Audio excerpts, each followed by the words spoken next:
दोस्तों, पिछले 3 दिनों में बांग्लादेश की यूनुस सरकार ने जो खेल खेला है वो देखने लायक है। बाहर कुछ और, अंदर कुछ और। कैमरे के सामने भारत विरोध का नाटक, लेकिन पर्दे के पीछे भारत से हाथ जोड़कर भीख मांगना। असली सवाल यह नहीं है कि यू टर्न हुआ, असली सवाल तो यह है कि यह यू टर्न करवाया किसने। जब अमेरिका और फ्रांस ने एक साथ मिलकर बांग्लादेश को घेरा, तब यूनुस सरकार के पास सिर्फ एक ही रास्ता बचा था, और वह रास्ता था भारत की शरण में जाना।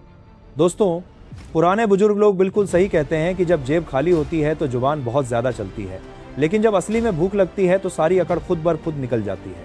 आज बांग्लादेश की मोहम्मद यूनुस सरकार की दयनीय हालत देखकर यह कहावत एकदम सटीक बैठती है। जो सरकार कल तक भारत को आंखें दिखा रही थी, धमकियां दे रही थी, अचानक उसके सुर इतनी तेजी से क्यों बदल गए?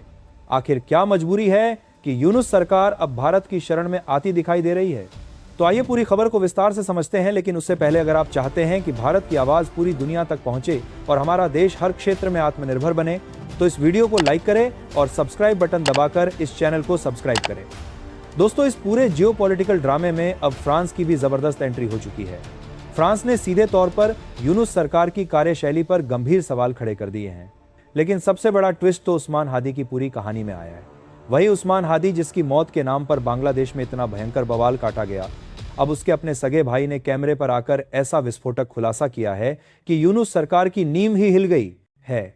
भारत के खिलाफ रचा गया एक बड़ा प्लॉट अब उन्हीं के गले की फांस बन गया है। पिछले 2-3 दिनों में बांग्लादेश के अंदर भारत के खिलाफ नफरत का एक नया बाजार सजाया गया था। जरा स्क्रीन पर दिख रहे इस वीडियो को गौर से देखिए। ये महाशय बांग्लादेश की आम जनता के सामने खड़े होकर बेशर्मी से कश्मीर का मुद्दा उछाल रहे हैं। ये सपने देख रहे हैं कि बांग्लादेश की सरजमी से बैठकर ये कश्मीर को आजाद करवाएंगे।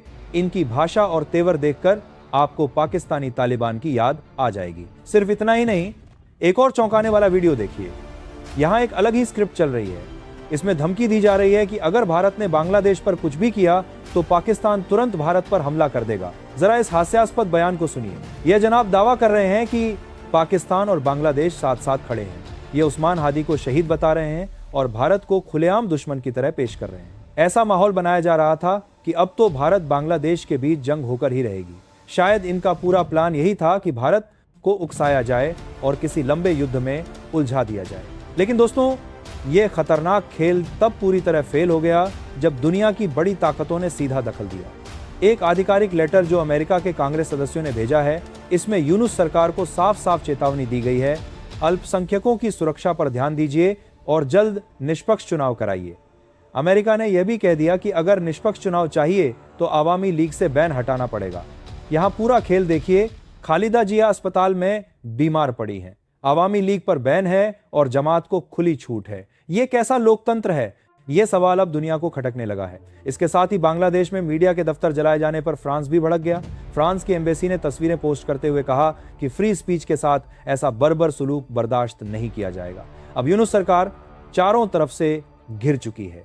दबाव इतना भारी है कि जो सरकार कल तक चुप थी, अब वही अपने मंत्रियों को पीड़ितों के घर भेज रही है और सोशल मीडिया पर सफाई दे रही है। लेकिन दोस्तों, इस पूरी नाटकीय पिक्चर का असली क्लाइमैक्स अब आता है। जिस उस्मान हादी की मौत का झूठा आरोप भारत पर मढ़ने की घिनौनी कोशिश की गई थी, उसके अपने सगे भाई ने एक प्रेस कॉन्फ्रेंस में सच्चाई सबके सामने रख दी।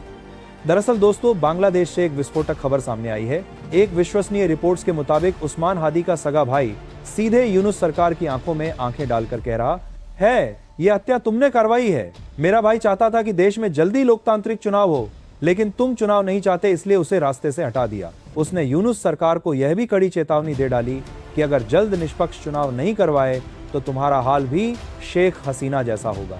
यह भारत की कोई साजिश नहीं, बल्कि बांग्लादेश की अपनी आंतरिक राजनीति का खतरनाक खेल है, जो अब पूरी दुनिया के सामने उजागर हो चुका है। वियना की जांच रिपोर्ट भी यही स्पष्ट इशारा कर रही है कि उस्मान हादी की संदिग्ध मौत की असली जिम्मेदार वहां की कट्टरपंथी जमात-ए-इस्लामी है। इतनी बड़ी फजीहत के बाद अब आते हैं उस ताजा खबर पर जहां यूनुस सरकार ने शानदार यू टर्न मारा है। कल तक भारत को आंख दिखाने वाली सरकार अब भोलेपन से कह रही है, भैया हम तो दोस्त हैं, हम रिश्ते खराब नहीं करना चाहते। जानते हैं ये अचानक प्यार क्यों उमड़ आया? इसकी वजह बिल्कुल सीधी और आर्थिक है, क्योंकि भूखे पेट भजन नहीं होता। बांग्लादेश को तुरंत बड़ी मात्रा में चावल चाहिए। चावल तो पाकिस्तान भी दे रहा था, फिर अचानक भारत की याद क्यों आई? जवाब एकदम सीधा है, पैसा बचत। यूनुस सरकार का कहना है कि हमें 5 लाख टन चावल की सख्त जरूरत है और हमें व्यापारिक संबंध जारी रखना है। असलियत यह है कि पाकिस्तान से चावल खरीदना उन्हें बहुत महंगा पड़ रहा है। गणित साफ है, भारत का रेट मात्र 355 प्रति टन डॉलर है। पाकिस्तान का रेट 395 प्रति टन डॉलर, यानी भारत से खरीदने पर उन्हें हर टन पर पूरे $40 की सीधी बचत हो रही है। कुल 5 लाख टन की खरीद पर यह बचत करीब $20 मिलियन यानी $2 करोड़ की है। अगर भारतीय रुपयों में देखें तो यह फायदा लगभग 168 करोड़ रुपए का बैठता है। तो देखा आपने, जब बात पेट की आई तो सारी हेकड़ी निकल गई। जो सरकार रोज भारत के खिलाफ जहरीला माहौल बना रही थी, अब वही 168 करोड़ रुपए बचाने के लिए भारत से हाथ जोड़कर चावल मांग रही है। अगर हम थोड़ा पीछे मुड़कर देखें तो यह पहली बार नहीं है। बांग्लादेश के अंदर कुछ कट्टरपंथी लीडर्स लगातार 7 सिस्टर्स यानी हमारे नॉर्थ ईस्ट के 7 राज्यों को भारत से अलग करने की धमकी देते रहे हैं। उनका बेशर्मी से कहना है कि अगर भारत ने उनकी बात नहीं मानी तो वो नॉर्थ ईस्ट में विद्रोह भड़का देंगे। यहां तक कि खुद नोबेल पुरस्कार विजेता मोहम्मद यूनुस भी ग्रेटर बांग्लादेश का विस्तारवादी नक्शा लेकर चीन के दरवाजे पर जा चुके हैं, यह कहते हुए कि भारत के नॉर्थ ईस्ट राज्य भौगोलिक रूप से पूरी तरह बांग्लादेश पर निर्भर हैं, इसीलिए चीन को वहां सैन्य और आर्थिक दखल देना चाहिए। इसी खतरनाक तर्क के साथ उन्होंने चीन को खुला न्योता दिया, आइए हमारे यहां निवेश कीजिए। अब सवाल साफ है, ये सारे भड़काऊ बयान, ये वीडियो, ये विस्तारवादी मैप और ये चीन को निमंत्रण आखिर क्या इशारा करते हैं? अब जरा रुकिए दोस्तों और सबसे जरूरी सवाल पूछिए, इस पूरे खतरनाक माहौल में भारत क्या कर रहा है? जब बांग्लादेश की सड़कों पर खुलेआम भारत के खिलाफ नफरत भरे नारे लग रहे हैं, कश्मीर पर बेतुकी बयानबाजी हो रही है और एंटी इंडिया नैरेटिव अपने चरम पर है, तब भी भारत बांग्लादेश की मानवीय मदद कर रहा है। आज ही की ताजा खबर देख लीजिए, एक बहुत बड़ी विडंबना सामने आई है। एक तरफ वो हमारे खिलाफ साजिशें रच रहे हैं, बांग्लादेश में प्याज के दाम आसमान छू रहे थे, लेकिन भारत ने मानवीयता दिखाते हुए बांग्लादेश को 210 टन प्याज आज ही भेज दिया है ताकि वहां के आम लोगों को महंगाई से राहत मिल सके। सिर्फ प्याज ही नहीं, बांग्लादेश दुनिया में कपड़ों का बहुत बड़ा निर्यातक है, लेकिन उसे कच्चा माल, कॉटन, रुई देता कौन है? भारत। उनके घरों में जलने वाली बिजली, उनकी फैक्ट्रियों को चलाने वाली गैस भी भारत से ही जाती है। 2017 के बाद से अब तक भारत ने वहां करीब $8 बिलियन का निवेश किया है और $5 बिलियन का कर्ज दिया है। यानी साफ शब्दों में कहें तो वह हमारे पैसों पर, हमारे संसाधनों पर पल रहे हैं और बदले में हमें ही आंखें दिखा रहे हैं। अब गंभीर सवाल आता है कि आखिर बांग्लादेश ऐसा कर क्यों रहा है? दोस्तों, ये वही पुरानी किताब का वही घिसा पिटा पन्ना है जो पाकिस्तान और चीन दशकों से इस्तेमाल करते आए हैं। जब कमजोर सरकारें अपने देश को चलाने में, महंगाई रोकने में फेल हो जाती हैं, तब वो अपनी नाकामी छिपाने के लिए एक बाहरी दुश्मन खड़ा कर देती हैं।